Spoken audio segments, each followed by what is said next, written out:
achieve success with Global.Media.com and celebrate it with or without champagne.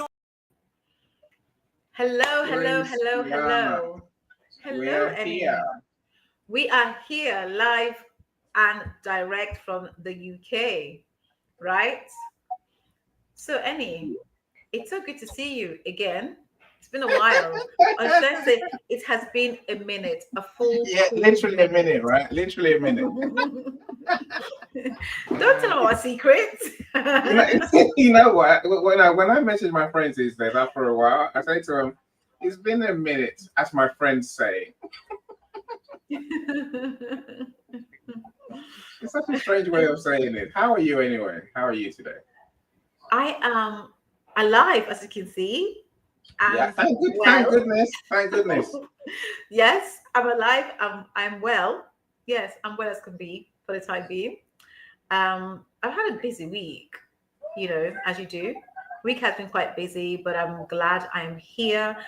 I am glad that we are yet again bringing our audience another topic that so far my DMs tells me I've chosen the right topic for this week's discussion. Somebody even called it masterclass. So let's see as this show evolves. Let's see if that's a masterclass to you. Whichever message you take out of this, I am more than happy to be here. So let me kick off by saying thank you so much for being here. Thank you for joining us on the show here in the UK. It's the afternoon. As you join us, please do tell us where you are joining us from, which country you're in, the time of day it is in your country. And feel free to join us on stage, on studio, I should say. The one thing I'm going to say is this. Oh, no. If you are LinkedIn user, please. I'm on screen if I'm not. I don't know what's happening to you. And you disappeared. I'm still on screen. Yeah, I'm all right. Yes. So if you are LinkedIn user by any chance, I'm going to repeat that the other way around. Please do type your name next to your comment so that on screen it will show your name so we know who is joining us and your contributions, and we can address you appropriately and correctly. With that being said, I'm going to say again, thank you so much for being here, for joining us. We love our community because you guys keep us on our toes. You challenge us, you ask us questions, you show up, and for all of us, we're all busy. We have lives, we have work, we have businesses. And therefore, I just want to say that I do not take you joining us here for granted. I love the fact that you support this community and you're part of the community. And please do me a favor, drop this or repost this or share this or invite people to come in and join us. And yes, let's have a great discussion for today. Annie, over to you. How are you? Chicago. Who's from Chicago? Let me see. Sandra. Yes. Hello, Sandra. This is Sandra Washington, I'm sure. Thank you, Sandra. Yes. So if you're here, please drop us a comment. We're not going to know who you are otherwise. Yes, we can see we can see the number of people here. So, but we don't know who exactly is here. So do say hello. Tell us where you're joining us from. As Sandra just done, right? If you've got any questions, then please. Yes, put it in the comments, or better still, come on stage and share it with us. And I would love to hear your thoughts. And I say we'd love to have a conversation with you. I'm good. It's a good day. Look, Spurs won the European Cup yesterday. Oh gosh! Yeah, I was afraid you're gonna bring this up. Stop it. To you, that's nothing. To me, it's not everything, but it's a bit of joy in my life. Right? Listen, I'm a football fan, right? I support Arsenal, so I understand the winning thing. Oh, no. You can laugh if you want to, but I've been an avid supporter of Arsenal for a very long time. Let's not debate about it. So congratulations to you guys. Spurs and Arsenal are the biggest enemies. They are, I know, but see the thing. Hatred for each other. Cristiano, my thoughts about you just changed completely. I'm not sure I even want your food anymore, Christiana. Any, my food coming to you just takes two. You can starve. I'm not sure I even want your food anymore. Our friendship just died. She's a guna. Imagine that. She's a guna. I never knew that. We're the best people. I'll have you know. Yeah. How All I dare can you? say to you is that you think you're a better team than us, but we've won something this year. Listen. You've won nothing. You were about to Yay. be relegated. What you speak is a fluke. You were about to be relegated, right? A fluke happened. You just happened to win. We can't be Anyway, relegated. sorry, We're in the Champions League. Same as you. That was by luck. And you know, your manager said something, right? He always wins something. So the second In the attempt, second season, and he has. season, and he has done. That's the only thing you've got going for you. It's remarkable. It's remarkable. We're a remarkable team. I agree. So it's one of those things. Ignore us in our football conversation. Ignore us, guys. Apologies for football. We can talk about football. Look, I think that the conversation, RPL. I guess I'm always learning something new in this room. That's why I love this room so much. Mm-hmm. So I never heard of repeated pregnancy loss. I'm saying, of course, I can think and imagine that it is a thing because some people have several losses before they get the family that they want, right? Yes. Yeah. So I'm looking forward to learning, of course, and so I'm looking forward to what our friends in the audience make of the topic as well, and maybe it's all about sharing your experiences, right, for us to learn from and to help others. So if you're here, please do engage with us and do join the conversation. Yeah. Otherwise, I tell you what's going to happen. You're going to just listen to me and Christiana waffle on, and we'll do just waffle on for a long time. I don't waffle. Speak for yourself. You didn't join my room yesterday, Chris. If you joined my room yesterday, then you would accept that we just are. Yes. So I do join a room from time to time, and we don't usually waffle. I think. What would you call it? What would you call it? I do think it's progressive discussions. Yeah, I like that. Okay. Progressive. It's true. Think about it, because it starts with one thing and goes into something else. It's progress, right? It's a progressive discussion. Ultimately, I'll take it. We don't do waffles. We do intelligent conversations. So, today's topic for me, I've had more DM conversations with this particular topic than my usual DMs. And one of the questions I was asked is, how do you come up with your topics of discussion? Real life. What's the answer? What's the answer? The answer is real life, right? Okay. There are times I'll plan a particular topic to speak about, and I will have a conversation with somebody else during the week, and that topic goes out the window or is reserved to one side, and a new topic emerges because those are lived experiences. There's a conversation that someone has just engaged with me, and it means that I have to really address it. And so rather than address it behind the scenes, I like to bring it to the forefront and to a live audience to discuss that and to really have a conversation. So the first thing to say is, you said RPL. And the one big thing I know is people tend to not like abbreviations because they want to understand what you mean. What RPL means to one person could mean something different to another person, depending on what industry you're in. So with that being said, RPL is repetitive, recurrent as opposed to repetitive. It's recurrent pregnancy loss, right? Now, recurrent is very specific in that it has to be consecutive loss of 3 or more.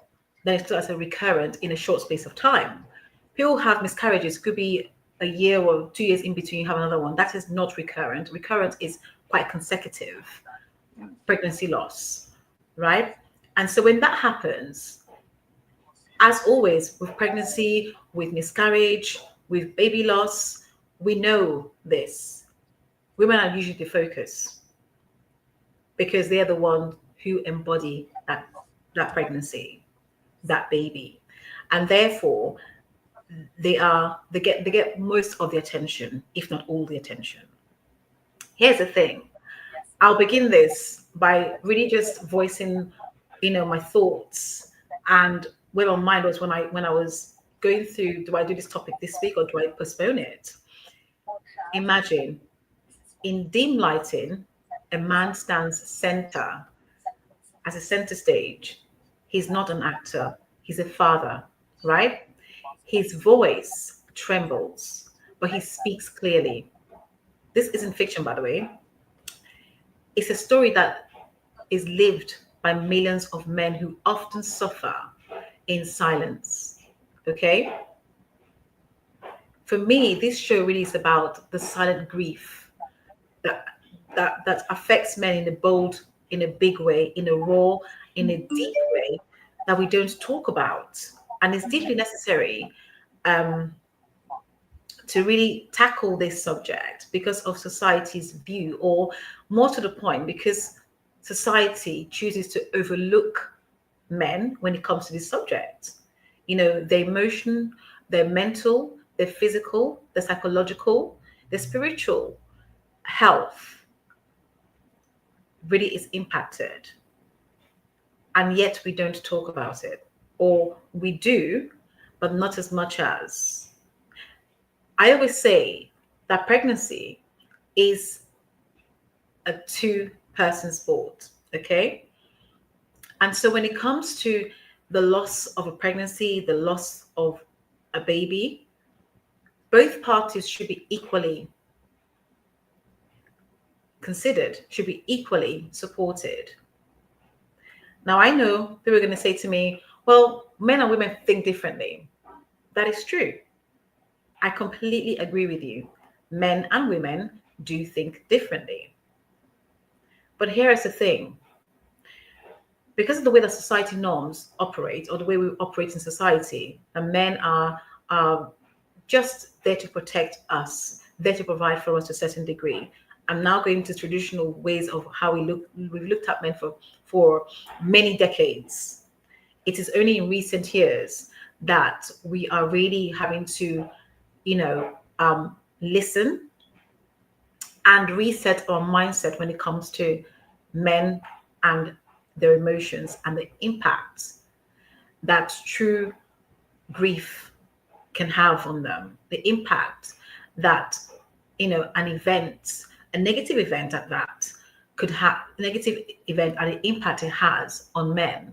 It's only in recent years that we're starting to speak about this, and that's because we're having more men in prominent spaces, public spaces, celebrities who are coming out and speaking of their experiences with mental health. For example, Ben Fogle, the presenter in this country, was very vocal in his loss when it came to miscarriage and baby loss.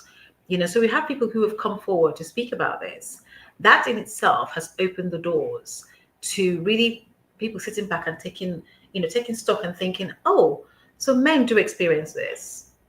My conversation today and my discussion and my bringing this topic to you guys today is fostering really a conversation that we can all jump on the studio and speak about, because when we speak about miscarriage and baby loss and breaking the silence, we look at women. When we talk about miscarriage and baby loss, the focus always is on women. And yes, rightly so. Like I mentioned previously, they are the ones, and we are the ones, I should say, not they, we are the ones embodying and carrying the pregnancy, the physical trauma that we go through, the emotional toil that we go through. I understand the reason why we are the focus. But what about the men who are our partners, the fathers, and thinking of society expecting them to be the strong ones and the silent support that they don't get? So my bringing this today is really for us to challenge those and to see how we can help our men be more comfortable, more confident in expressing their true emotions in this area. And I can bring to life different case studies of real people, real actions that show the true impact and show how when the emotional well-being, mental well-being, psychological, well-being of men are not addressed, how and what shape and what form it takes, how it impacts them and those around them. Okay? As a result, when men are left in silence, in isolation, many of them bury their grief. They bury their grief deep down, they bottle it up, and that tends to break them on the inside. And no one sees that. The reason being, they will quite often pick up other vices, find other ways to display their true emotions.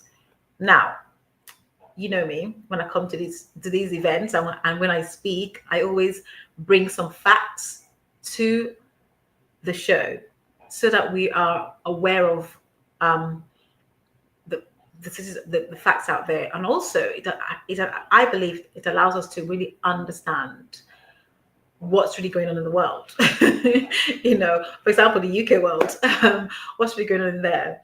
But according to research, around 250,000, babies end up in miscarriage, or pregnancies, end up in miscarriage every single year. Now, we know already, I say this on my show all the time, 1 in 4 women, and I would say 1 in 4 couples will have experienced miscarriage, right? So 50% of us would have known somebody who has been affected by miscarriage one way or the other, either through personal or a colleague at work or within our communities or other communities.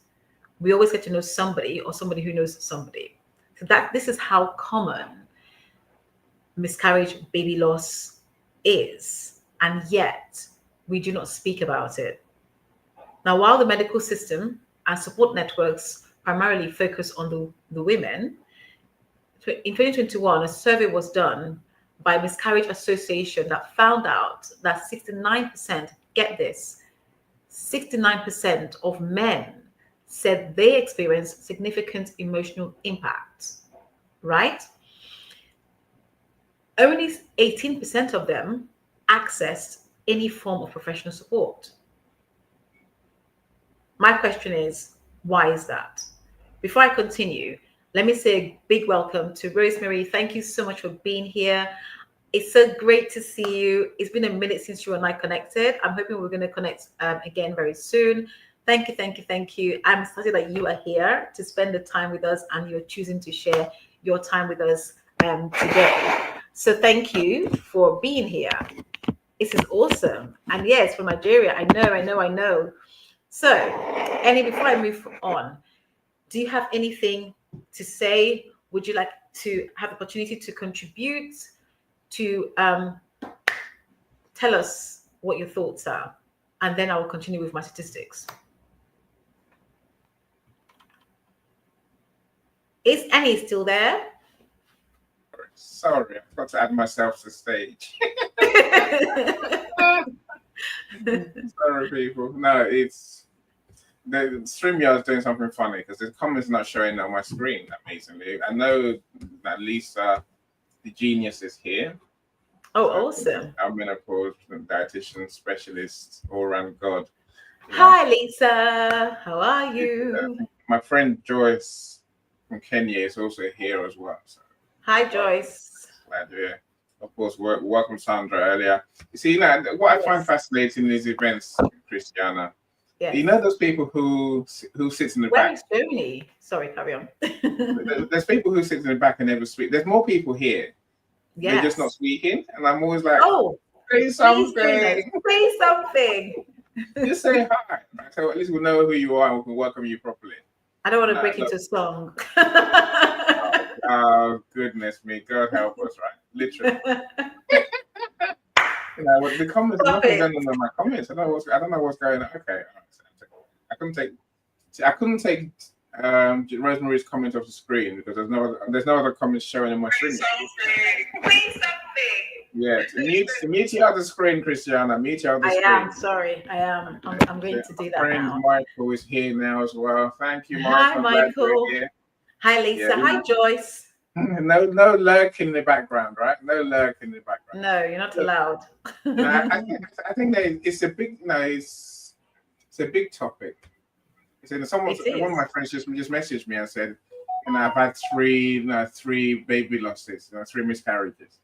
So sorry to hear that. Yeah, that's what I said. Well, she can't join us tonight. I'm saying, well, we'll love to learn from you.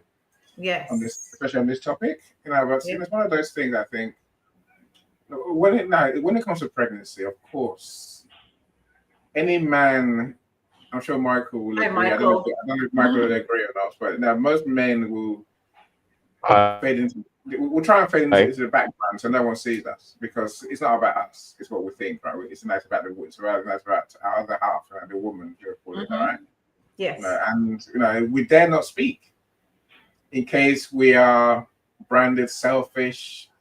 And just it's just been a typical man.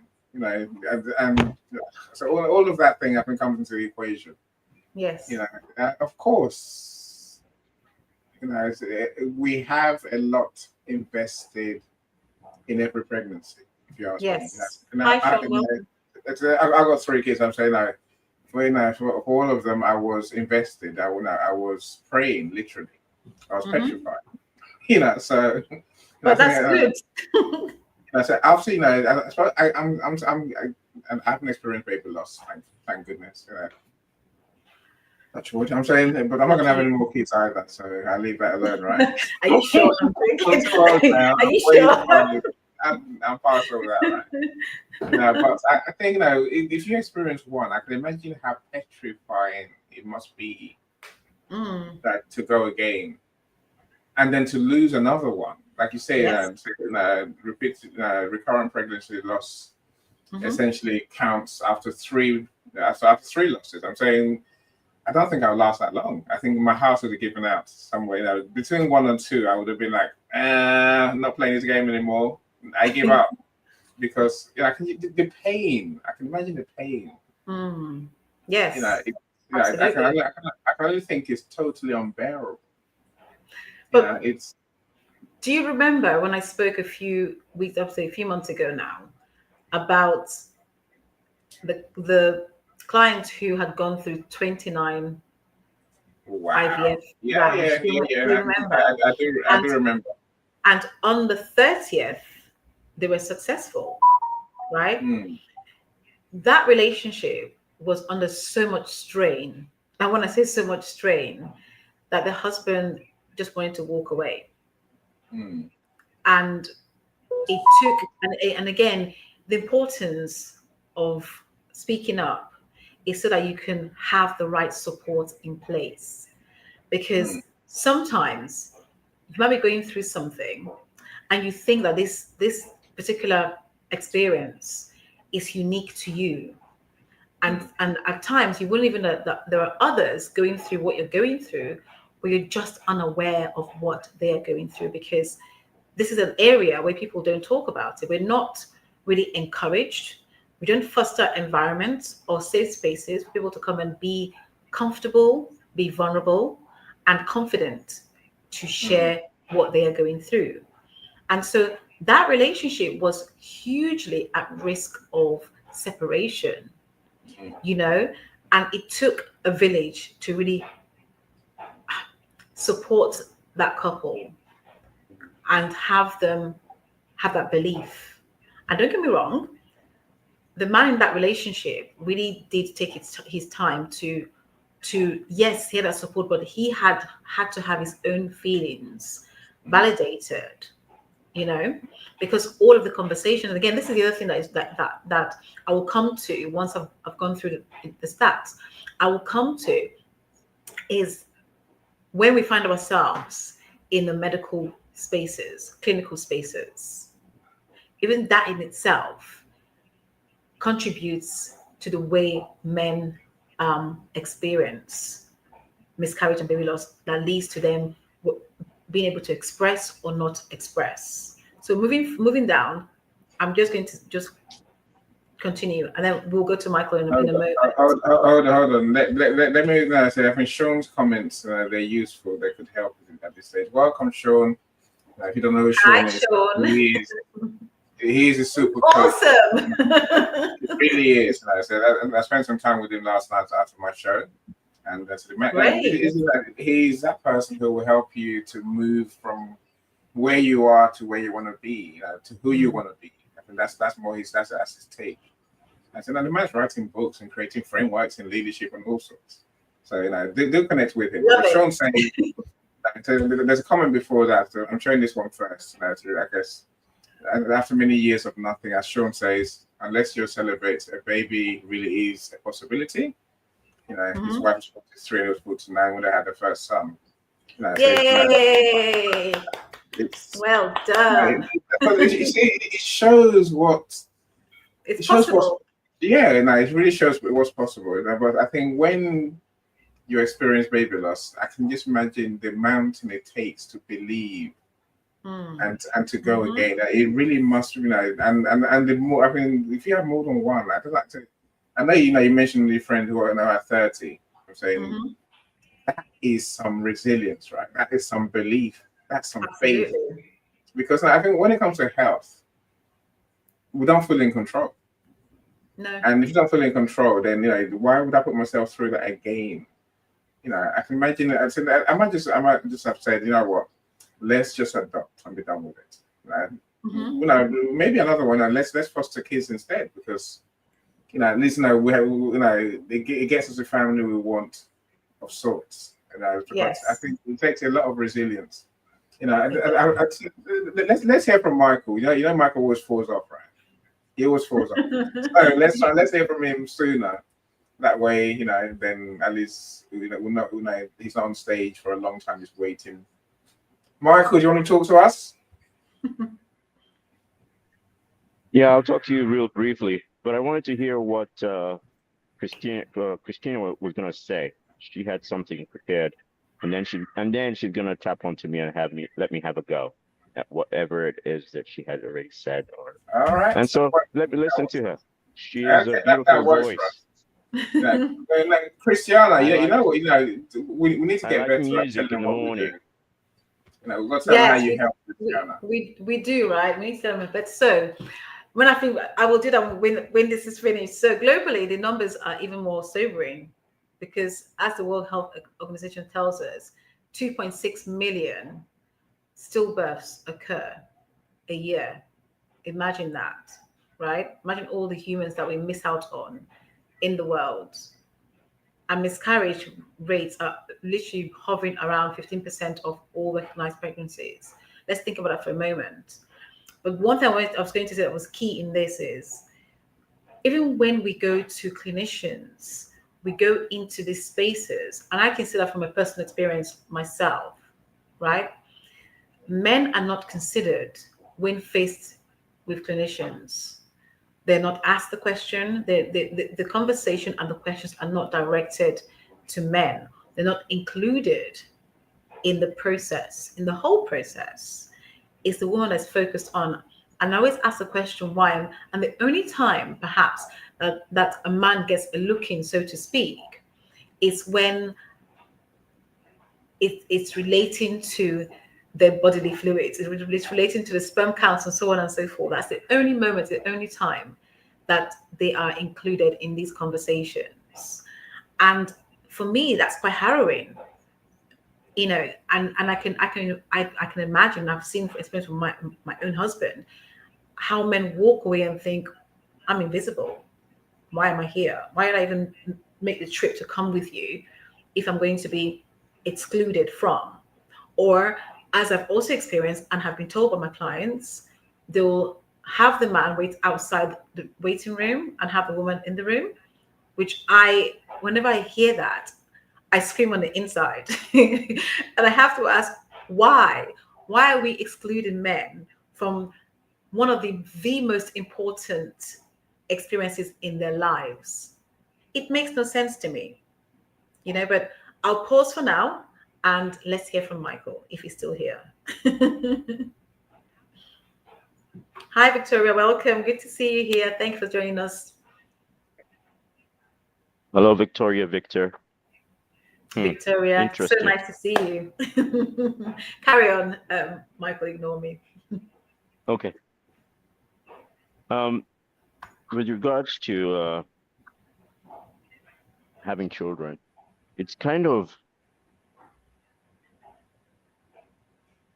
there's a lot to learn about what happens when an egg accepts a sperm, or a sperm accepts an egg. Mm-hmm. We need to understand how that happens. Yes. And for some reason or another, it's going to take us a while to figure that out. At the same time, we may be, and yeah, there are lots of aspects with respect to that, and there's lots of indication now that it's actually not thousands of sperms that are going in there, and all of them attempt. The first one that gets there is the one that fertilizes the egg. No, that's not the case. It's actually being understood that it is the egg that chooses the sperm. Absolutely. So, if However, there is, that is a big factor, from what I can understand, how we have this thing called miscarriage, because what if the egg chooses the wrong sperm? and that's why it's important that you ensure that you have healthy, clean sperm. So we have to understand not that only that, there's a period of it's also about alignment. But you're right, it's also about alignment.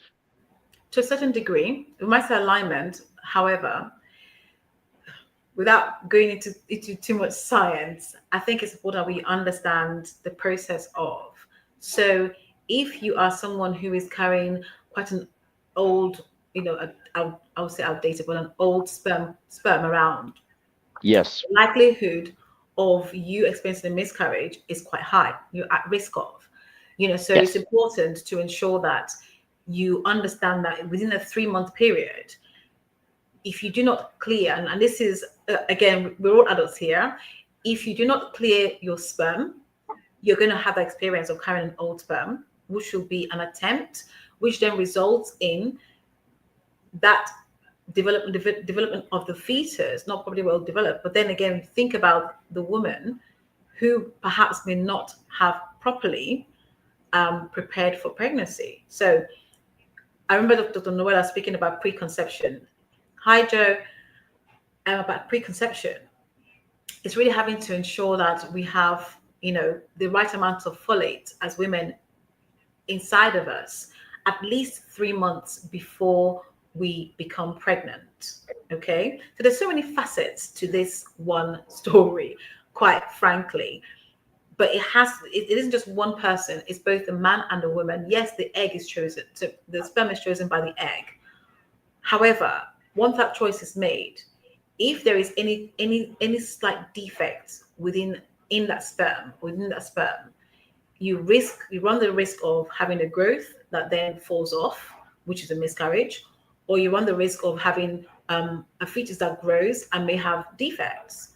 So it's really important how we treat the environment in which we house, our living organisms, which is the sperm and our eggs. Really important. When people, one of the things that, my clinical care team mentioned was having calling a woman, having the sentence or the word incompetent cervix.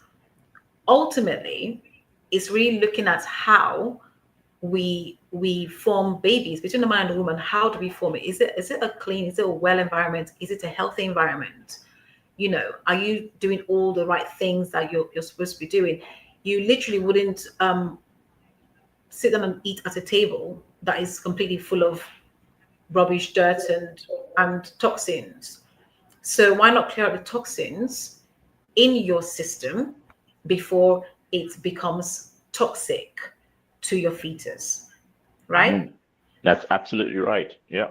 And so, like I said, without going into too much science, I can sit and talk about science all day. but this is not about science. This is about really looking at the emotional well-being and mental well-being of men that experience this. But I understand, and I take up about your point. Your point is, if we start from the root, the grassroots, and solve the problem, then we we avoid or prevent or reduce the risk of having a miscarriage. So thank you so much for that point, Michael. I get it. I do get it. I'll allow you to continue. Thank you, Michael Rivers, as well. He says so that share about clean sperm. He said Mike drop it all on his own. I've never heard that before. So Michael, I'm totally with you on that one. I have no idea what she's talking about, but not even old sperm. I'm like, thank you, Michael. Anyway, I'll leave that alone. I'll let you carry on. Michael, please carry on.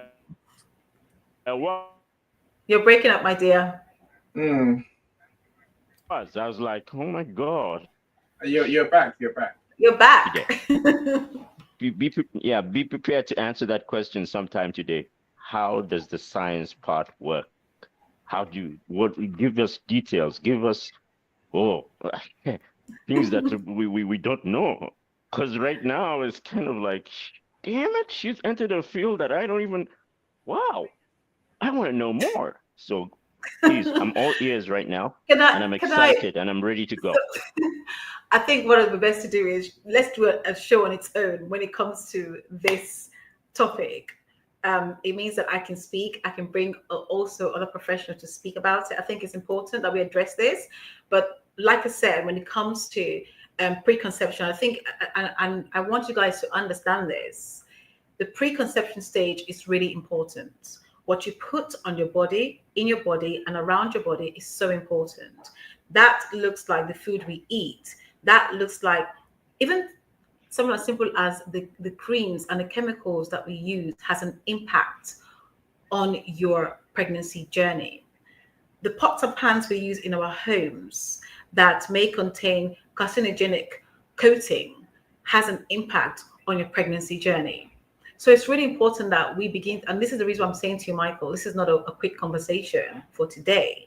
It's a conversation and a whole show on its own by itself. Before I went into miscarriage space, I was doing preconception myself back in 2020. I really came out with what I wanted to talk about, which is miscarriage. So the reality is, when it comes to preconception, there's a whole, process that comes with that. There's a whole check that you've got to do that comes with all of that. And it's really important that we understand that in itself, for men, again, it's a whole process, because it's the understanding, it's having to think, oh my God, this is exhausting. It becomes mechanical. The same thing that I can say wholeheartedly, when I did that back then, men always said, it becomes mechanical. We have to plan for this. We have to plan for the dates. We have to plan for, conception period. We've got to wait X amount of period to ensure that we're doing the right thing. We've got to watch, women has got to watch her temperatures, her ovulation, and all of these things. There's a whole science. There's a whole science for especially for those who don't experience pregnancy so easily, right? And so there's a preparation that happens before you can even consider or think about conception.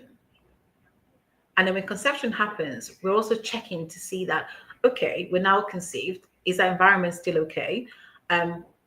The reason why we do a 12-week scan is because miscarriage can happen the very first 12 weeks of your pregnancy is the most common time for miscarriage to happen.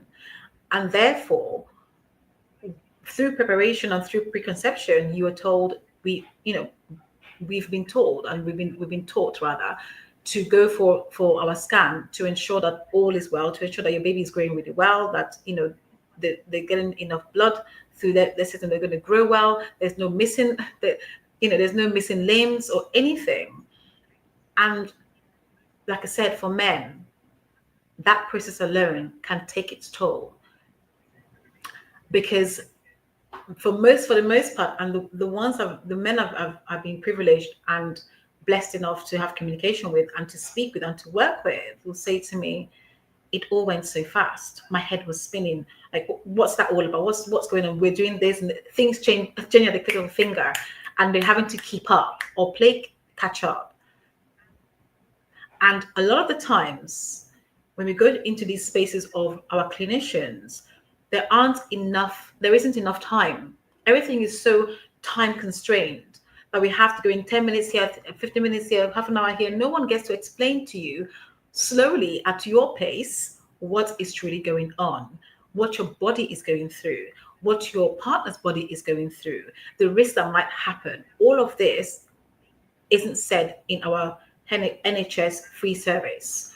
Now, if you go down, even when you go down the lane of a private clinician, they too still have time constraints, right? Don't get me wrong, they'll have more time than NHS service than your government service, but there's still time constraint because all the questions you have won't be answered in that session. So I always advise my clients, get all your questions on a piece of paper, make sure you have your questions, and when you go in, it's question after question after question, and they will answer it. So that way you can walk away with a well-informed decision. Okay, so let's move on. I'm hoping that I've answered the question. I've touched on I'll give you some answers, Michael, in this topic we're discussing. So moving on, here are the things I want to speak about today. The actual mental health consequences of when men are not fully understanding, not fully able to follow the process that is happening.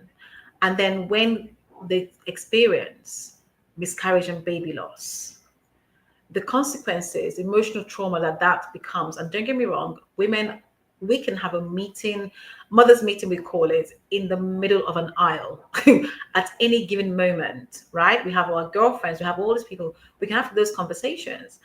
But the reality is, for men, not so simple. Men don't easily just gather in the middle of the aisle having a conversation that is so personal. Publicly, society teaches us that men are supposed to be the strong ones, the brave ones, the protectors, and therefore they don't have emotions. They're just being. In fact, they're just robots. What do we need them for apart from having the sperm? And I think for me, when I think about that, those comments that have landed in my ears, I have to come up and speak about it and say, hold on a second. No, men experience emotions and emotional feelings the same as women would, but the difference is they will display that quite differently from a woman, and that's the key difference. So they will experience anxiety, they will experience depression, they will experience that fear, they will experience all of the thoughts that we women carry, and the reality is they suffer in silence. If a woman is suffering in silence, it means that man is suffering even more in silence than his spouse or partner. So let's really begin to have these conversations, begin to do check-ins, begin to create environments where men can feel safe, first of all, vulnerable, because again, the idea of men not allowed to be vulnerable, to me, is ludicrous. So it's really important that we have these spaces like this one, and spaces that I'm happy to create for men to be able to have a conversation. Here is what I do for anyone experiencing this, whether men or women, but in particular men. I'm someone that would hold that space for you. My work really is to work with you as a couple. In some instances, focusing on the men, allowing them the space to have a conversation, going through with you, daily things that you can do to truly express yourself. Why is that? Because when anxiety, depression, post-traumatic stress disorder, falls into place, here are the key things that happen with men. They will bury their head into work, even more so. So they will work all the hours God sent. Avoid going home. as much as possible, work longer hours and bury themselves into anything from, fitness workouts to going for walks, to spending time with friends, to substance misuse, right? Which then puts a strain on the relationship. We know of, you don't know, but I know that studies show that up to 40% of couples report relationship issues following a miscarriage. Let's think about that for a moment. 40%, 40. Hi, Curtis. Welcome. Good to see you here. Thanks for joining us. So 40% of couples report relationship issues following a miscarriage. Annie, I'm going to return to the couple I spoke to you about that had gone through 29 IVF rounds. 29. Imagine what that would have done to their relationship. And So and the budget, I dare say. Oh, the bank account, you'll be in trouble. Can I be honest with you? They were not worried about the bank accounts. Clearly not. Annie, that was not the bank account wasn't the issue. Although that being said, finances was the issue, because the question was, could we just spend our money somewhere else? And you mentioned adoption earlier on too. That was one of the comments that was made by the man in that relationship, and that didn't go down too well. So the money wasn't the issue. For some couples, the finance is one of the biggest issues next to miscarriage or conception stage. So when I work with my couples, we look at, when you're thinking of starting a family, creating a family from a male perspective, in my experience, the men are the ones that are usually the ones doing most of the work when it comes to this pregnancy stage. They're the ones who become the main breadwinner. And it's having to really, deduce from them, what does that look like for you? What strain will that, or what impact will that have on your physical and mental and emotional well-being? Because they then fall under pressure to perform, or to even, do more, to take on extra shifts, or to bring in more business. Because now they're just the only one who is carrying the can, so to speak, and carrying the load and burden. Don't get me wrong, before women scream at me, I understand as a woman, when you are going through pregnancy, there's a lot to go through. Emotional changes, hormonal changes, all of these things to go through. But from a physical perspective and from a financial perspective, the man gets to carry the load. And therefore, in carrying that load, they become afraid to speak up. In fact, it happens to them. They're not necessarily aware of what's happening, because it's moving very fast. Now, I know you're going to say to me, 9 months is a long time. Not everyone gets to reach the 9-month period. This is the reason why miscarriage coaching exists and the work I do exists. Not everybody gets to reach that, but in the short space of time that the woman might be, is pregnant for, that man has that thought process of, oh my goodness, how do I bring more money in? How do I support her? How do I ensure that she's okay? How do I ensure all of these things? In particular, when you have cases where there has been previous loss. In the same way women will think about, previous loss, the emotions that's attached to that, men have that thought process, right? I like to say men watch the financial clock, women watch the biological clock. Okay?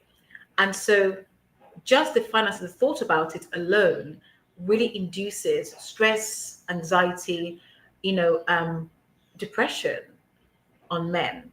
And so it's important that we do check-ins. It's important that when you're in a clinical space, we check in on the men, we include them in the conversation, in the decision-making process. It makes them feel like they are part of a team. It gives them a better understanding, I'm going to yield my mic here for the time being, and I'm going to go back to Annie and Michael. Anyway, over to you first. Me? Oh, me. Okay. Yes, you. And I like Michael's comments. So Michael, so congratulations, Sean. Indeed, the Michael was 37 when he's first born. Blessed to see the light of day. Yay. Congratulations to you too, Mike. Congratulations. Oh, look, I suppose as you're talking, I'm building on Michael's point there. What's the chance of Joni change her name again? Joni, I can't cope. We can't keep up. Joni, sort it out, please. Okay. Anyway, this is the fourth name I've known her with. I think maybe third. But I suppose Christiana, what's the chance of having children and then subsequent pregnancies become an issue in terms of losses and recurrent losses? That in itself is a strong possibility. Again, is having to look at your footprints. I've had clients who've had first pregnancy smoothly, perfectly, everything is okay, baby is born, and baby starts to grow, 1, 2, 3, or 4 years old, and in that time, they wanted to try for a second child, and then that becomes an issue. So the risk when it comes to babies, when it comes to bringing children into the world, there's no manual, right? There's no one size fits all. It just depends on who you are, what's happening in your life. If you throw agents into that too, as they would say, there could be a number of reasons. This is why it's really important that we seek our professionals. We get to actually learn about ourselves first. Learn your history. Talk to your parents if they're still alive, for some of us. Speak to your loved ones. Get to understand. That being said, family history doesn't always dictate what happens later on in the future, right? I'll give you an example. So I'm the first of 6. My husband is the last of 10 children. And the reality is we have 1 child. We've been through miscarriages. My own personal story is having gone through 3 miscarriages. I began to think to myself, what on earth is going on? Why is this happening? Because when I look at my family history, goodness me, my whole family are fertile people. They're having babies here and there. You cough, there's a baby born. So when it came to us, we started to question if we've come from this fertile fountain, why then are we experiencing this? So it goes to show that it doesn't really matter what you've had previously. The reality is, your story is so different from your family or your parents or whoever. You just have to ensure that you are doing the right things for yourself. I'll be honest in saying that when I began to go through the process of going through that and the experiences that I had, at some point I became physically exhausted, mentally drained, and I felt like, why is this happening? The reason why I exist today is my why. The why, and then the next thing was the what brought me here. But in all of throughout the whole journey, I really kept focus on my teammates, because I really wanted to see and understand exactly how he was feeling. What was his thought process? What was he going through? What was his mind telling him? And having to really deep dive, being honest, as raw and as painful that those conversations were, it had to be done for me to truly understand a man's psyche, a man's thinking process, and what he wanted to see. What my husband wanted to see was really important, is how do we journey on together? How do we actually come together and keep moving forward, no matter what happens. See, when I speak to men, these are some of the things that do not happen in their household, you know, partly because of the process in itself. As they tell me, it's so fast, it goes so quickly. I didn't even have the opportunity. I wasn't given that opportunity to share my thoughts and my feelings. The other part to this is when you have the in-laws, or let me rephrase that. When you have the kind of in-laws that are meddling. And if anyone there is an in-law and watching me and saying, who do you think you are? Forgive me, just bear with me a moment. I can only speak because of experiences and having listened to clients and their stories. When you have in-laws that are the meddling type of in-laws, well-meaning, but can be quite dangerous in a relationship, in a marriage, are the ones that we need to watch out for. The men tell me that they struggle to even get close to experience that journey with their spouse because the in-laws come in and they take over. Here's my message for the in-laws. Please just step back a little bit, step away, let the couples go through the journey, allow them the space, the place, and the time. Be patient, be around, be around when they call upon your support them. But by all means, don't jump in and try to do for them or preempt or take away their journey and experience for each other. And also be mindful of the comments, be mindful of the advice that you give either parties without getting the full picture, the full story, because you end up hindering the process and you end up giving the wrong, in some cases, detrimental to their relationship advice. So I'm going to pause there for a moment. Welcome, Joni. Miss, I've changed my name 1,000 times over. How are you today? Good to see you. You're on mute.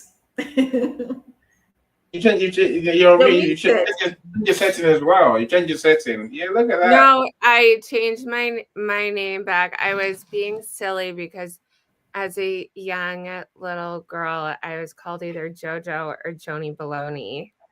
Oh, and gosh. so we were talking about babies and so blah. And I did not mean to change my background. It actually is acting up. So Joni, only you. Most of us have control of our backgrounds. I don't, yours. There is no control. I swear to goodness. Here's a question for you. Now I'm like, oh, hold on. My daughter's bed behind me, so welcome to my house. So, Joni, Emmy has a question for you. Quick question, because of what we're doing. What's the name that's going to be in your book, Joni?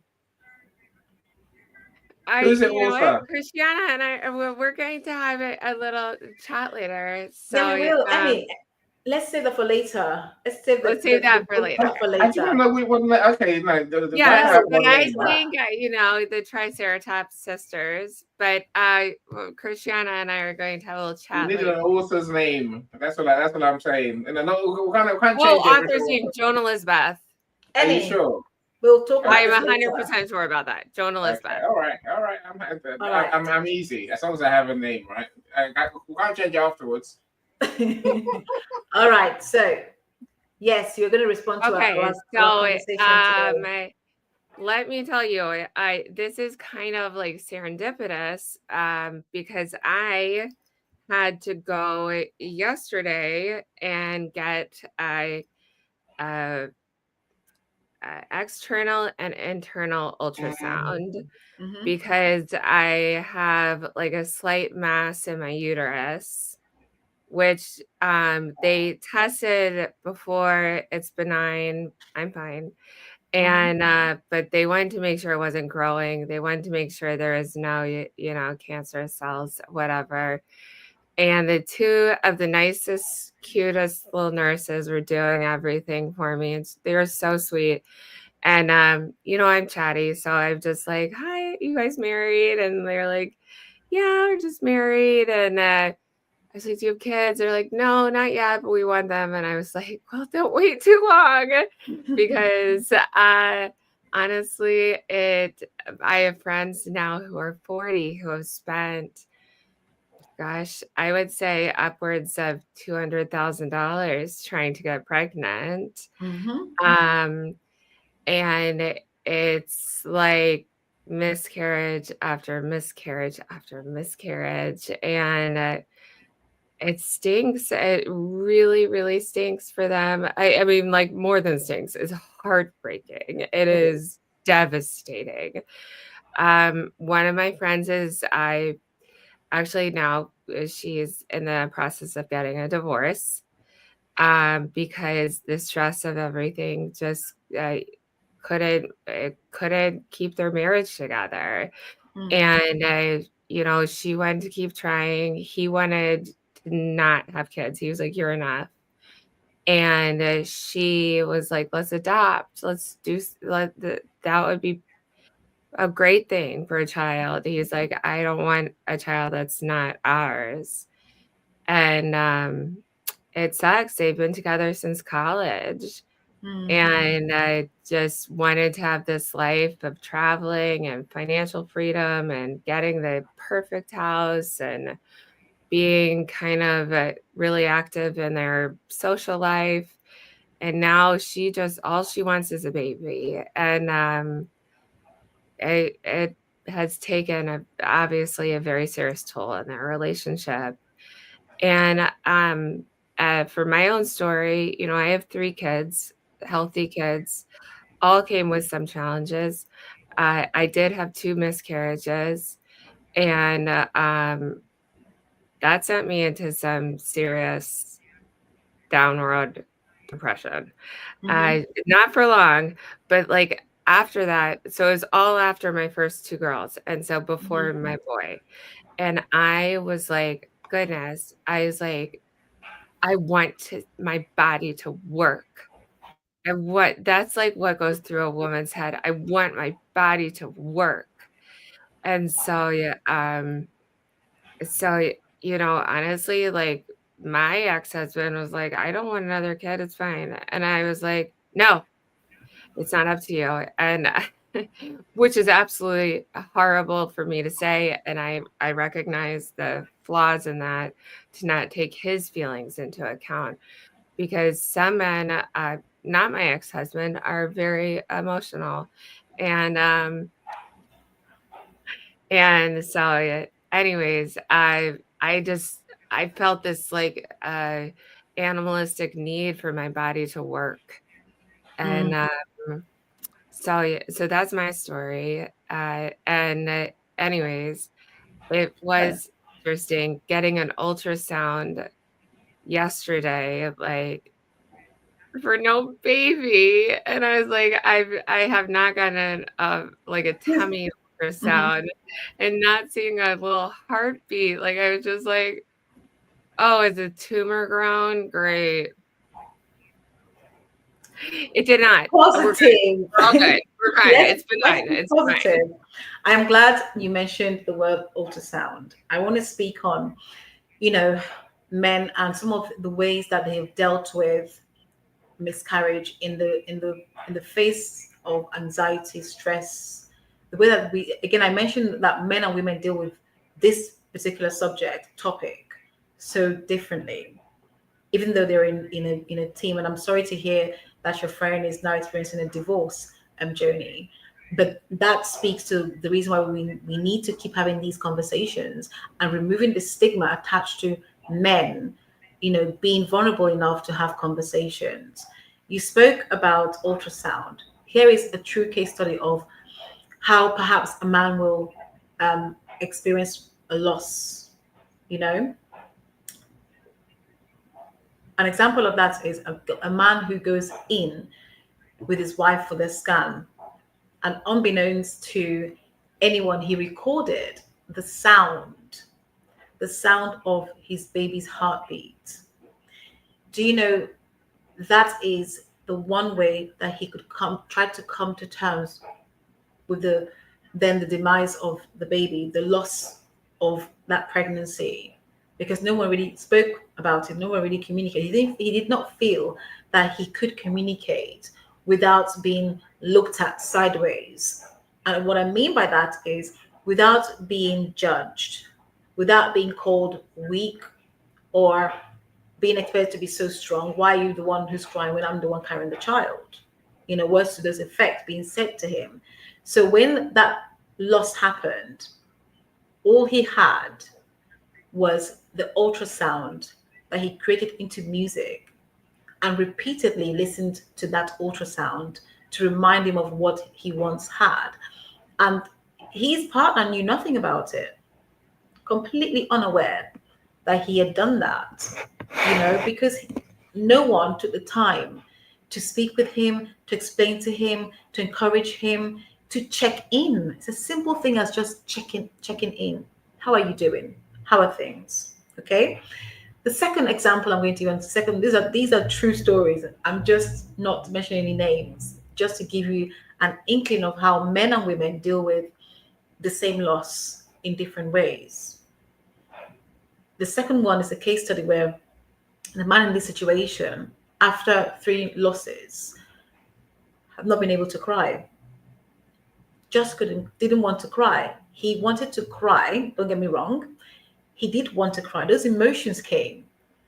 But he'd told himself, and listening to how people were focused on his partner, that he could not cry.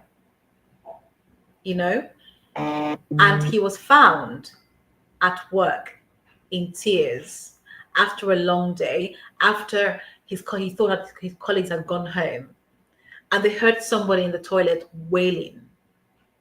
That was the first time that anyone got to know that he'd even experienced 3 losses. Nobody at work knew, right? So that he couldn't really speak about it. He felt he couldn't speak about this.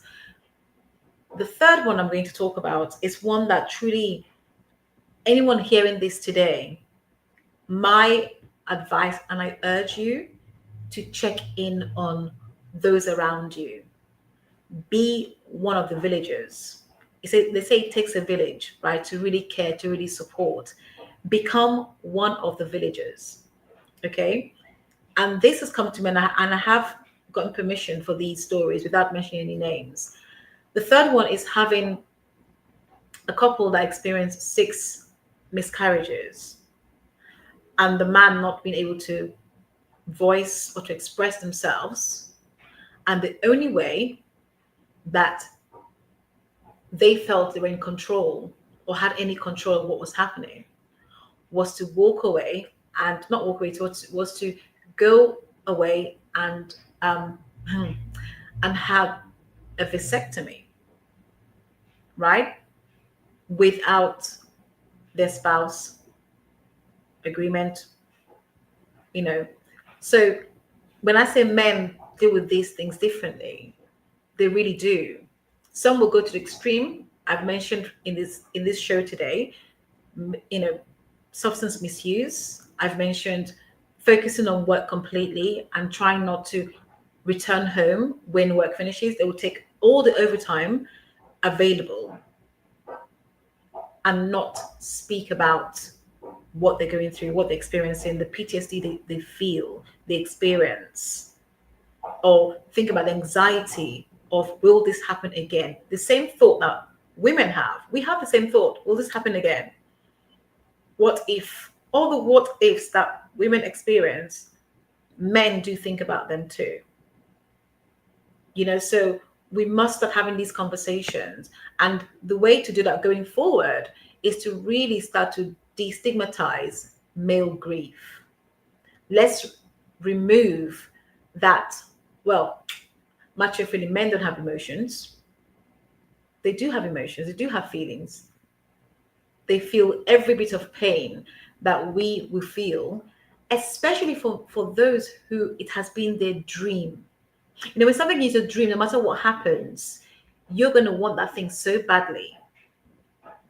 And when you lose it, or when you are in a position where you feel like it is within your grasp, and then you lose it, it's even more painful.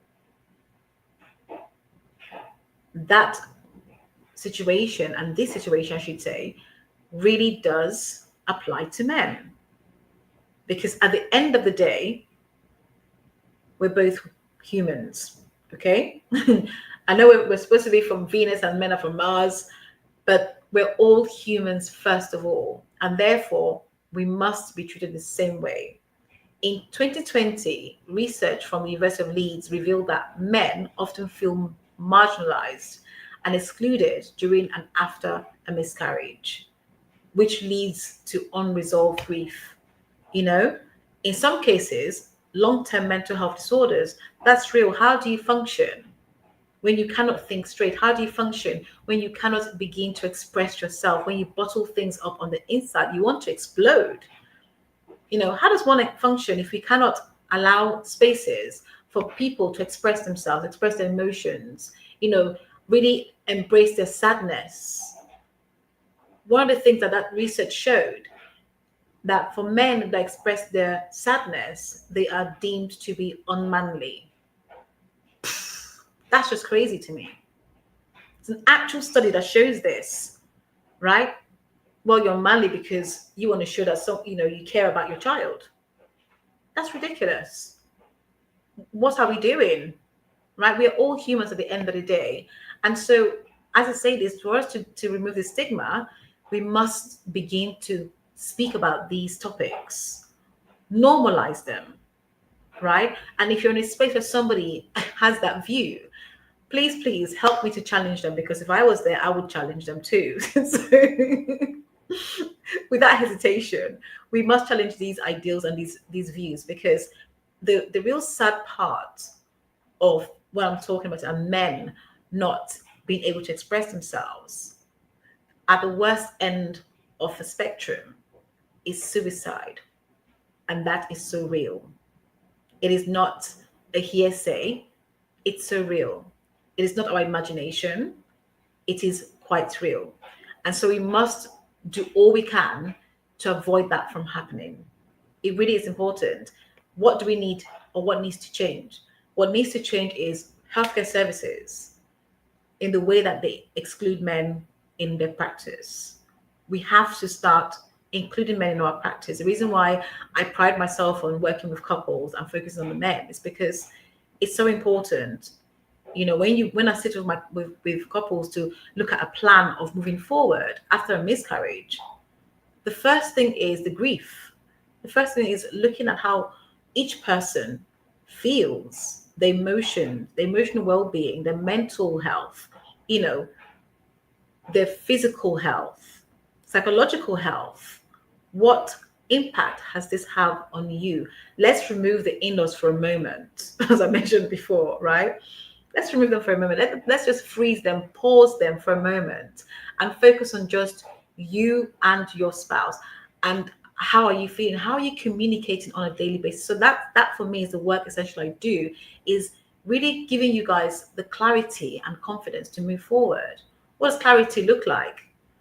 Real, honest conversations, no matter how hard it is, how hard it sounds. It's being honest. And don't get me wrong, that doesn't always end up in a positive place. But what it seeks to do is it seeks to really bring about understanding of each other, where your minds are, what your expectations are, what you want to see happen next, how you want to move forward, how you want to progress. So that's really important. So we must, as healthcare practitioners, begin to support men in this, environment. We need to begin to correct our bedside manner. Really important. The next thing we need to think about is mental health screening for both parties. Because usually the woman is given a leaflet, oh, here you go, you're carrying the baby, you go and see a counselor. But what about the man? Right? There is no mental health screening for both parties after a miscarriage. This should be the basic standard of expectations from a patient to clinician perspective. Really important, because what that does is it brings about unity of the couples. It brings about going through a grieving process together and moving forward together. It also brings stability in a relationship, in a marriage. So the next thing is workplaces and them needing to recognize a man's grief and loss when it comes to miscarriage and baby loss. We need to see compassion, and I mean real compassion, not the compassion that you give because you want productivity out of your employee or your workforce, right? When I hear that, I literally roll my eyes. I roll my eyes because it's a load of nonsense as far as I'm concerned. So we must remember that we're human beings first. How would you like to be treated if that was you? Think about them. Put yourself in their shoes. How would you feel? What would you want to happen? If that was your sister, brother, father, whoever else, your niece, nephew, how would you want them to be treated, right? And the next thing is society. Society must normalize male vulnerability, for crying out loud. Let's not make it difficult. Let's not make it, such a huge deal. It should be simplified. It must be simplified. Within the context of loss and grief, we have to start simplifying the idea and normalizing too the idea of male vulnerability. That should not cause a room or a place or a person to gasp, oh, my God, did you hear them? They mentioned their grief in public. How could they? What's the world come to a man allowed to talk and be emotional on live on TV or whatever it is? Those comments are not helpful. We have to start having the conversations about how we support men without it being a weakness, judgment-free, because that's the true path of moving forward.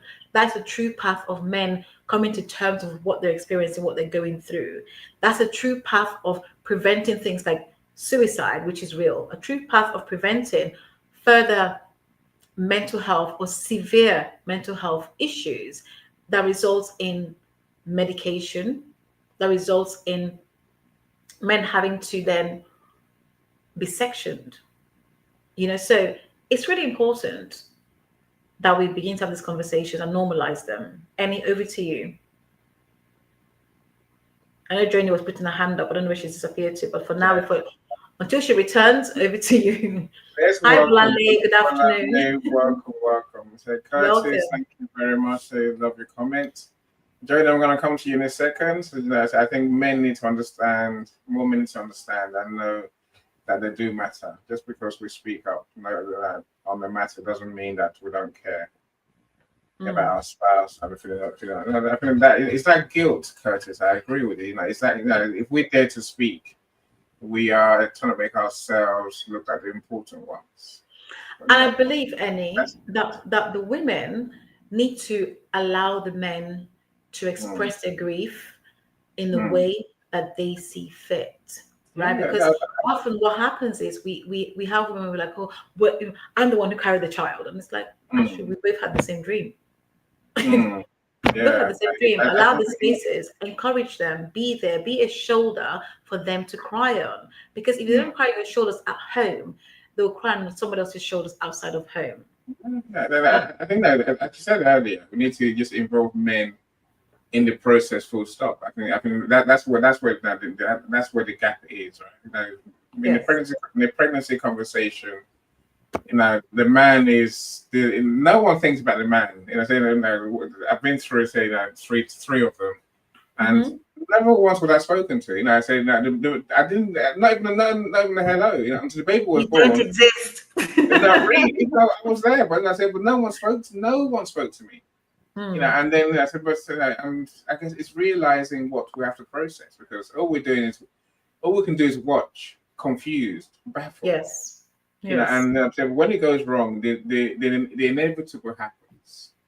Yes. Which is suddenly you get a load of doctors appear out of nowhere. And now you know something's gone wrong. You haven't got a clue what's gone wrong. You don't know why or how, right, or when. It's all of that. And we need to, say, me, Christiana. Those midwives. You love them, really. I say nothing. Joni, you to love speak, the please. You're welcome to speak, my Hi. friend. Go on, Joni. Hi. So first of all, Christiana, do you ever listen to Lisa Vivek. Vivek? I do when I'm Oh, yeah. available from time to time. Yes. It's just like another stage of life that men really are not a part of, which is menopause. And it's amazing how women go through such hormonal changes during the time of pregnancy and nursing, and then not finally, but menopause, and men are not really a part of it. They don't really know how to handle it. I guess like as men get older, like erectile dysfunction, I don't know. That's something I don't know about, but that would be hard for them. So I really do think she called it old sperm earlier. Old sperm. That's what she called it. I'm still shaking my head. That's a much nicer way to put it, but it is erectile dysfunction. They can't get their dick out. No. Sorry, let me pause. I'm going to go back to Annie. Sorry, Joni. So erectile dysfunction is different from old sperm when it comes to preconception. The two are separate, right? Okay, I don't know. Completely separate. You are the expert. So let's not put that together. We'll not put that together. No. Either way, the fact of the hormonal changes for a woman going through a miscarriage, going through birth, going through nursing is very true. And the fact of going through menopause is very true. And it is a separate issue for a man to understand. They just don't get it.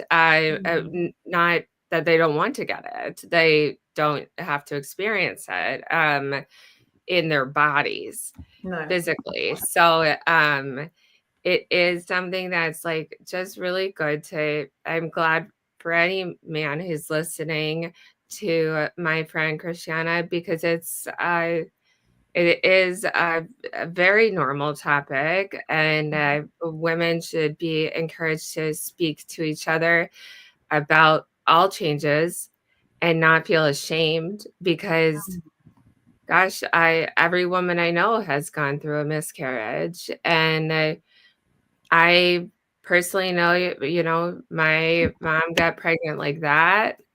My grandmothers got pregnant like that, but they were younger. And so it does have to do with something about your eggs being a younger fertile egg. And also the man's sperm, not old sperm, even though, guess what? My friend is married to someone who is 80 years old. She has 3 kids with him. And so our oldest daughters are the same. They're 16.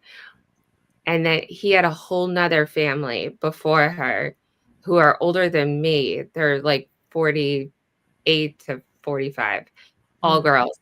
And I was like, well, that man had a girl sperm. Woohoo! True. And so anyway, and then one other little tiny comment. I raise puppies, and I have helped her give birth to now 13 puppies. Oh. And it is amazing how animals and humans, they are the same. Like, I had to pull out the placenta. I had to rip open the sacks of the puppies. Like, I'm like, all right, here's the placenta. Let's get rid of it. Okay. And and immediately she starts nursing and being protective. And she's kind of growling at my male dog, her husband. Kidding. I would like, get away from the puppies. Get away. I am the woman. I am the woman who just gave birth to all these things, and I got to protect them.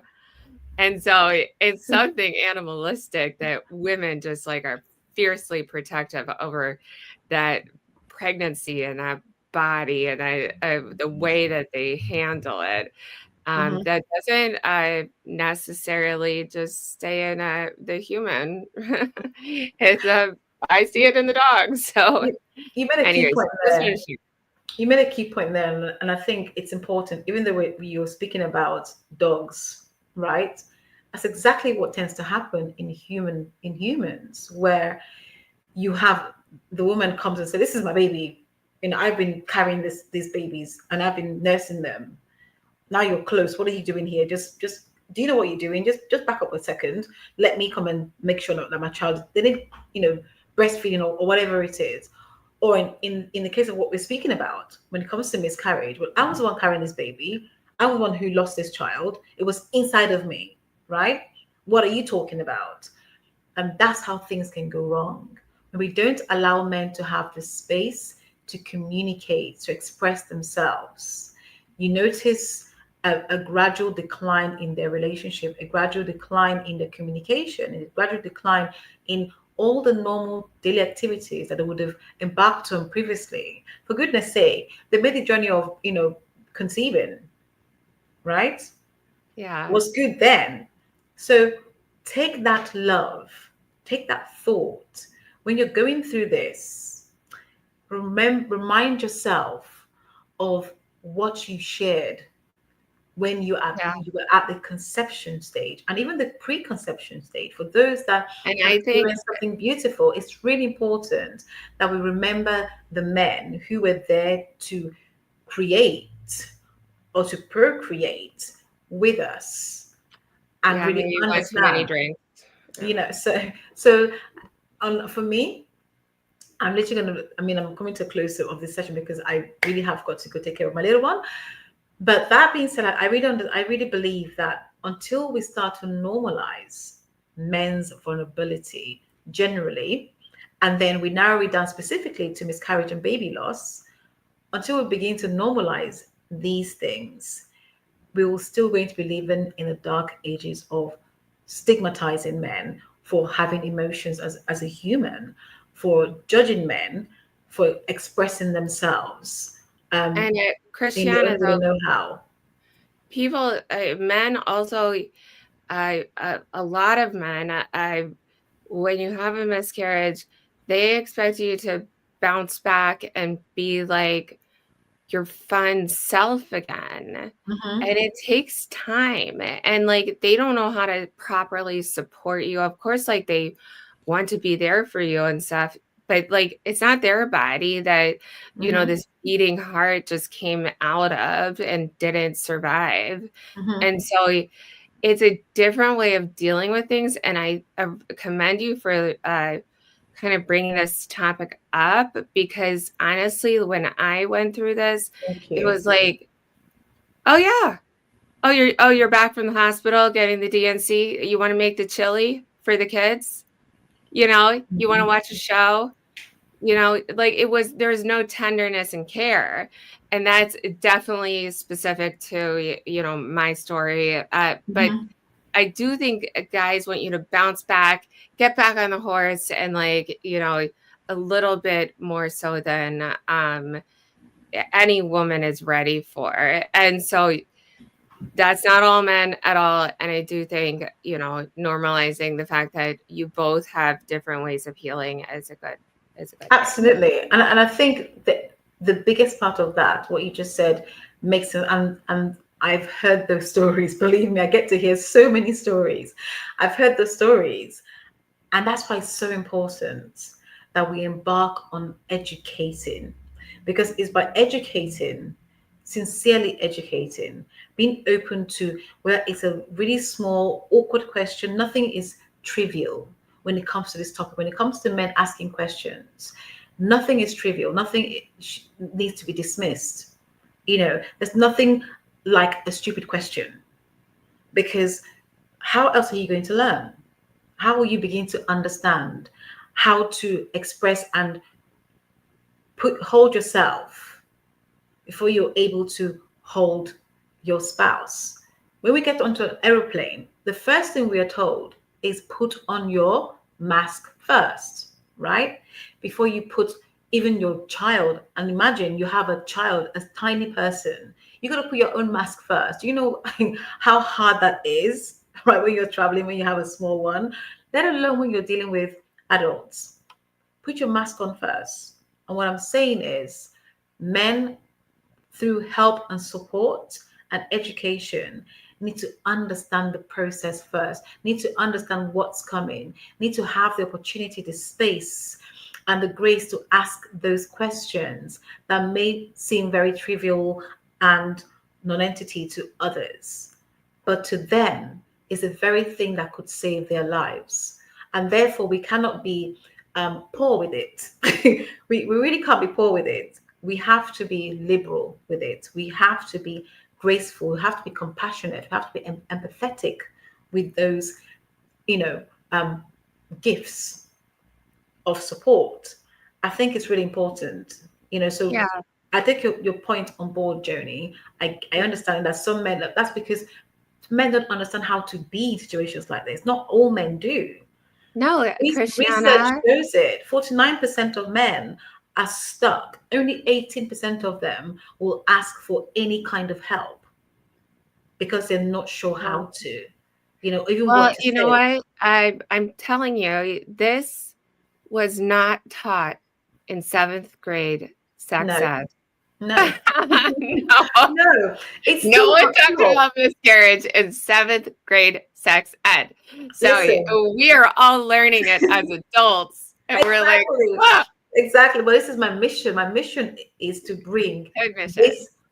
this topic, miscarriage and baby loss, right? We need to bring it to the younger generation, to our younger men, to our younger women, to our boys and girls, because I spoke to a 14-year-old last year who experienced a miscarriage. She was 14 years old, right?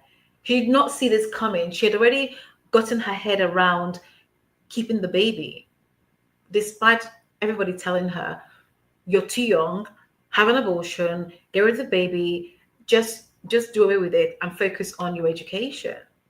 She made her mind up to keep this child.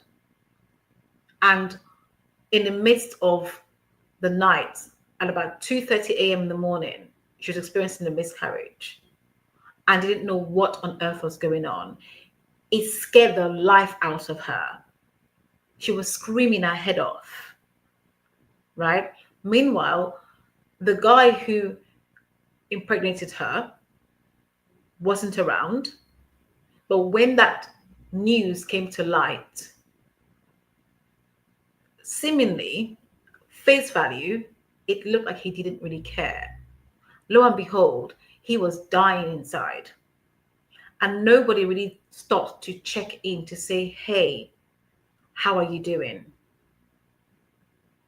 He was completely dismissed of the whole conversation, the face of it all, because her pain was more important than his pain. Those were the actual words uttered. Her pain was more important than his pain. And the reality is, no, it isn't. They're equally painful. Both matter. So it's really important that my thing is we have to put education out there at every level from the young people, because young people will go out and they will do things. They're humans. They will get pregnant, but they never think about miscarriage, never think about a loss of a baby. It's only when it happens that it becomes real, and then it takes a huge negative impact, you know, and then support that should have been given in the first place wasn't given. So I want to thank you guys seriously for being here, for always supporting, for this community, our community that tends to spend the time with me despite your busy schedules. You come, you spend your time. Thank you, Jody. Thank you, Michael. You know, Annie, thank you so much for showing up, you know, week in, week out, for all of us that like to share our, I guess, our expertise, that like to share our knowledge. Genius, you're genius. And our genius. So Yeah, she's just right. smart. She's Okay. smart. She's articulate. Here is how I can help you. People always ask me, what can you do for us? How can you help us? And then they always tells me off at the end of the show. Tell them what you can do for them, for crying out loud. So here's the thing. I do one-to-one coaching. I also do group coaching. I also go into organizations and companies to educate their workforce on how to support those who are experiencing this trauma, and also on how to write policies that are effective, that will do wonders for your team, to really support and believe in you as a company, as an organization, as an employer, and want to work with you, come to and turn up to work and do the job that they've been tasked with doing with confidence, by the way. So here's how that looks like. That looks like me meeting with you, we having a call. So feel free. My name is Christina T. Johnson on LinkedIn. You can book a call to have a conversation with me. It's about 15 to 20 minutes call.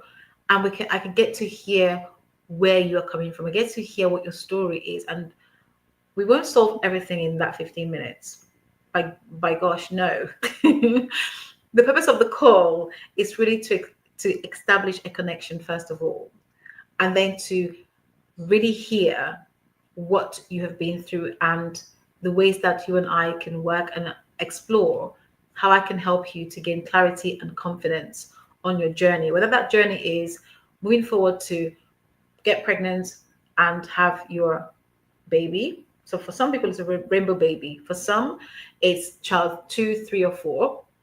So it's really important that I say this, I want you to come up to that call with an open mind.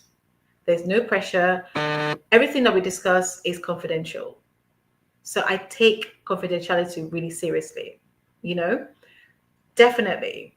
With employers, I'm the one who rocks up to your organization, to your company, to deliver that half day, full day, number of days, depending on your particular need.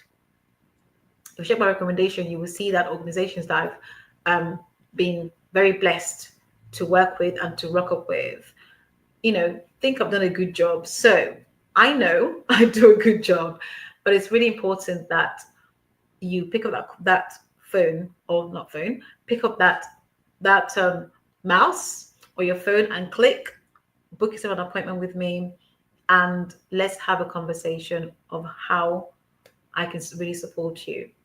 Over to you. Yeah, thank you, Christiana. Look, Curtis says rightly, great conversation.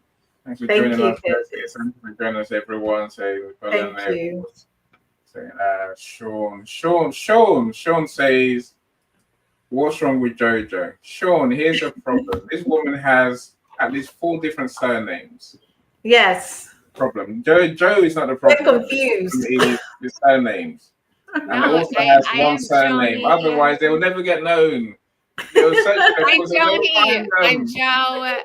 Joe or Joni is what people It call could me. be Joe or Joni and Elizabeth, but we need a surname anyway. But I mean, my first name is Elizabeth. And it's weird because my mom and dad got in a fight, and then she got the first name, and he got to call me Joan. Right. So it's Elizabeth Joan Hargrave. Listen, okay. I think this there's a lot. It's East Coast old school shit. You paint a picture. Look, I think that there's something. I think there's a mindset, Christiana. I think you might have to look at. Mm-hmm. You see, there is. I keep seeing. I don't know why. I keep seeing. Right. Mm-hmm. The only thing women want from a relationship is babies. That's all they want. The man doesn't even matter in their mind. As soon as the baby comes, you're out. I don't know about that. I know it's not true.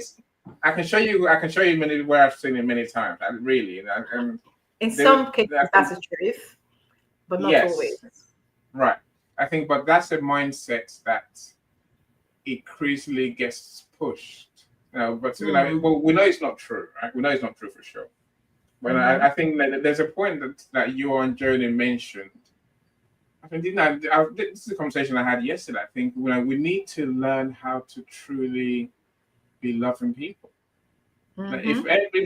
if the people, if him and her were loving people, like what Johnny just said wouldn't happen. They'll find a way to come to agreement.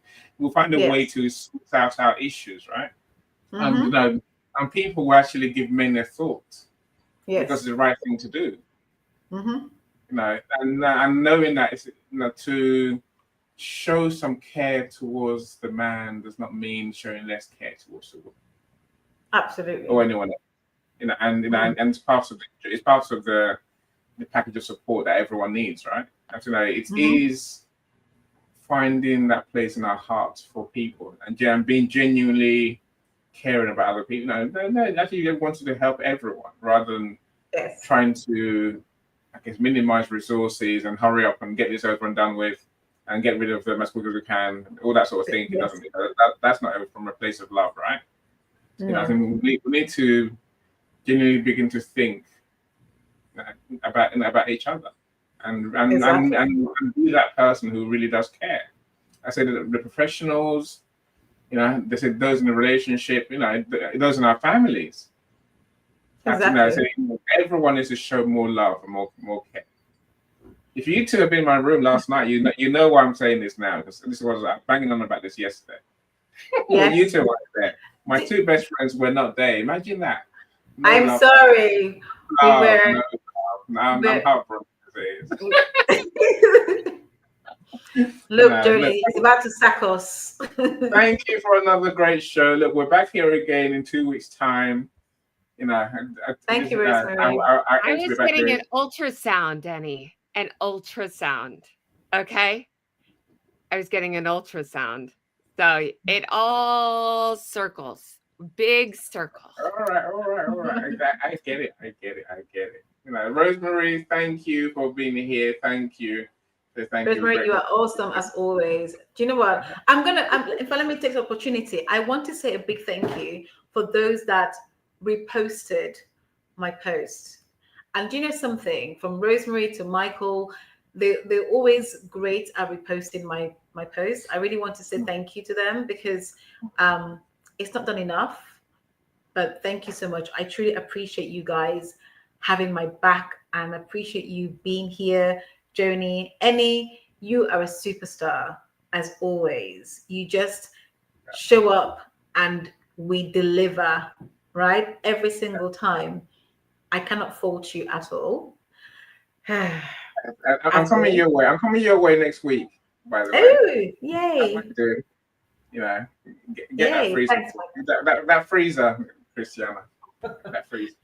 I was so tempted to go in and dive in myself. I'm coming too. I'll just be in the back seat. Seriously, I was tempted to dip in that freezer myself. Don't do it. Don't do it. Don't do myself, and you're lucky. And Michael said, Christiana, you are that person. Thank you so much. Thank you so much, everyone. Michael. Thank you. Enjoy. Right? Christiana, gosh, you're like exotic, I guess. Stop it. She has to throw things in. When I see you, I'm bringing my I won't say in public. I will just hold my tongue. That's trauma, right? I'm going to hand stitch exotic onto a wall poster. Bye everyone. And smart and lovely. Jody. Bye. Bye everyone.